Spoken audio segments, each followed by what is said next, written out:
Toxic parents. যেসব বাচ্চাদের জীবনে টক্সিক প্যারেন্টস থাকে তাদের জীবন যে কতটা ভয়াবহ আমরা কল্পনাও করতে পারবো না।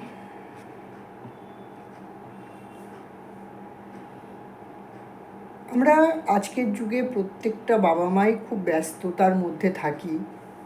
কেউ ব্যবসা বাণিজ্য করে, কেউ অফিসের প্রেশার থাকে, কেউ প্রাইভেট কোম্পানিগুলোতে খুব বড় বস, অনেক টাকা রোজগার করে, সংসারে খুব ভালো কন্ট্রিবিউশন, প্রতি হয়তো 3 মাস অন্তর তাদের বাড়ির পর্দা বদলানো হয়, পর্দা বদলানোর জন্য হয়তো লক্ষ লক্ষ টাকা খরচ করা হয়,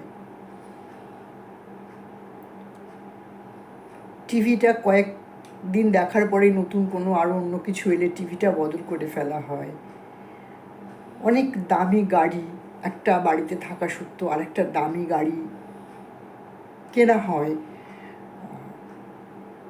1 কোটি টাকার ফ্ল্যাটে থাকে তারা, কিন্তু সেই জায়গাটা, সেই স্পেসটা তাদের কম মনে হয়, আরও দৌড়োয় টাকার পিছনে। সেই টাকার পিছনে দৌড়তে গিয়ে বাচ্চাগুলোর দিকে নজর দেওয়ার সময় তাদের থাকে না। একটা স্কুলের কোনো রিপোর্ট কার্ড বা কোনো একটা কিছুতে ভালো তার সে একটা প্রশংসাপত্র পেয়েছে, বাবাকে বা মাকে দেখাবার সময়, হ্যাঁ, সে হয়তো সারাদিন অপেক্ষা করেছে কখন মা বা বাবা বাড়িতে আসবে, আসার সাথে সাথে তার সেই প্রশংসাপত্রটা বাবা বা মাকে দেখাবে। তারা বাড়িতে আসছে সেই ফোনে কথা বলতে বলতে, কাজের কথা, তাদের অফিসের প্রবলেম, সেই অফিসে প্রেজেন্টেশন দেওয়া হয়েছে, সেই প্রেজেন্টেশন সঠিকভাবে পৌঁছলো কি না, তার বস তাকে তাগাদা মারছে, সে বাচ্চাটা দাঁড়িয়ে আছে, সারাটা দিন অপেক্ষা করেছে মা বাবার জন্য। তারা হয়তো মাকে বা বাবাকে খুঁচিয়ে বলছে একটু দেখো না এটা, হ্যাঁ, মা বাবা খেকিয়ে উঠছে, তাদেরকে বকা দিচ্ছে, বকা দেওয়ার পরে সে তো তার প্রশংসাপত্র দেখলোই না, ডিমোরালাইজ করে দিল কি না, তোমাদের জন্য এত করি, তোমাদের জন্য এই বাড়ি, তোমাদের জন্য এই গাড়ি, হ্যাঁ, এই যে ভালো স্কুলে তুমি পড়ছো তার খরচ, এগুলো কোথা থেকে আসবে, হ্যাঁ, এসব সিলি ব্যাপার, স্কুলে পেয়েছো একটা প্রশংসাপত্র, কী এমন ব্যাপার নয়, তুমি একটু একটা কোনো এক্সট্রা কারিকুলার অ্যাক্টিভিটিতে পেয়ে গেছো, মাথায় মাথায় নিশ্চয়ই উঠে যাওনি, এরকমভাবে ডিমোরালাইজ করা। বা বাচ্চা 100তে 100 পেয়েছে, এসে যখন বাড়িতে দেখাচ্ছে, মা দেখো আমি না অঙ্কে 100তে 100 পেয়েছি, কী এমন বেশি পেয়েছিস, 100তে তো 104 পাসনি, 100ই তো পেয়েছিস। কি ডিমোরালাইজেশন সেই বাচ্চাটাকে করা হলো, তার কি কোনো ইয়াত্তা আছে? না।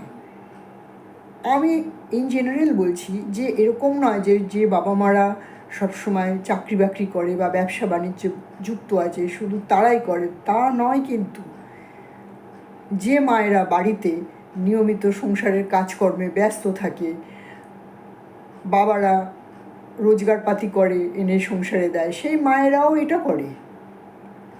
সে লুচি বেলবে, লুচির পরত খুলে 5 জনকে খাইয়ে সে ক্রেডিট নেবে, বাচ্চাটা হাঁ করে বসে আছে কখন মা একটুখানি প্রশংসা করবে তার কোনো কাজে। মার কোনো প্রশংসা নেই, সে বাচ্চা যাই করুক মা খুশি না, সে স্কুলে ফার্স্ট হলেও খুশি না, সে একটু কম নাম্বার পেলে মার ডিপ্রেশন, এদিকে মা যে খুব বেশি তাকে সময় দিচ্ছে মানসিকভাবে তা না। আমরা একটা জিনিস বুঝতে পারি না বা বোঝার চেষ্টা করি না, বুঝতে পারি না বললে ভুল হবে, যে আমরা বড়রা যা করি তাই ঠিক, ছোটরাদের প্রতি আমরা যেমন করব তেমনই ওদের মানতে হবে। কি না আমরা ওদেরকে খাওয়াই, পড়াই, হ্যাঁ, ওদেরকে সমস্ত কিছু দিই, আর এই সব কিছুর পরে ওদের একটু ভালোবাসা চাই, ওদের একটু যত্ন চাই, যেটা কেয়ার, যেটা জিনিসপত্র কিনে দিয়ে বা খাবার দাবার কিনে দিয়ে না, লাভ, অ্যাফেকশন, যে কোনো কেউ বলতেই পারে এখানে কোনো প্যারেন্টস, কেন আমরা কি আমার বাচ্চাদেরকে ভালোবাসি না? আমাদের বাচ্চাদের জন্য কি আমরা সব কিছু করি না? আমরা সব কিছু করার পরও, আমি কিন্তু সবার কথা বলছি না, মুষ্টিমেয় কিছু মানুষের কথা বলছি, সবাই তো আর টক্সিক প্যারেন্টস হয় না, যারা হয় তাদের কথাই বলছি।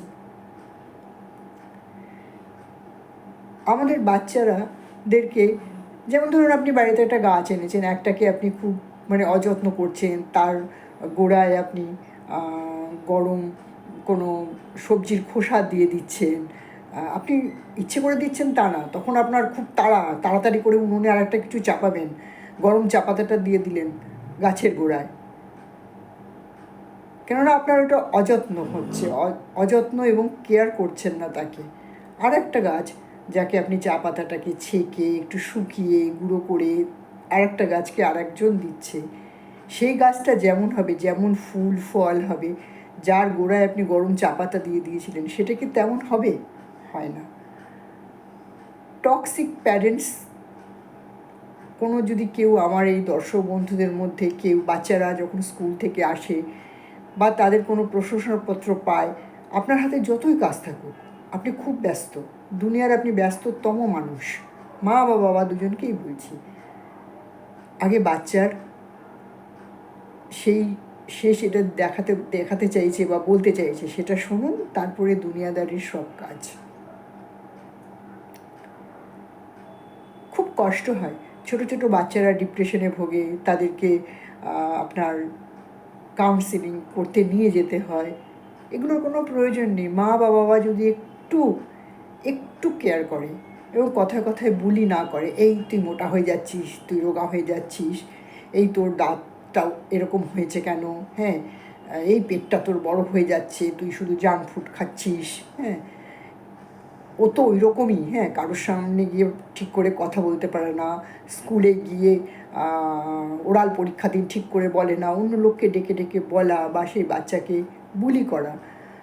অন্য লোকরা দেখুন, দুনিয়াদারিতে তো খুব কঠিন জায়গা, সেখানে অন্যেরা অনেক কিছু বলবে করবে, আমরা প্যারেন্টস যারা, তারা আমাদেরকেই বুঝতে হবে যে আমাদের এই চারা গাছ, একে বড় করতে হবে, সুন্দরভাবে ফুল ফল হবে, সেই জন্য নিজেদের টক্সিকেশনটা বাচ্চাকে বা নিজের কর্মক্ষেত্রে কোনো বিষয়ে আপনি খুব তেতে পুড়ে আছেন, সেই ঝাল, বা সংসারে যে মায়েরা চাকরি বাকরি করে না, সংসারেই থাকে, সংসারেই কাজকর্ম করে, সেই মায়েরা তাদের সংসারের কোনো বাড়তি ঝামেলার চাপে পিষ্টিত হয়ে বাচ্চার সাথে এরকম করলে কিন্তু আপনার চারা গাছ অদূরেই নষ্ট হবে।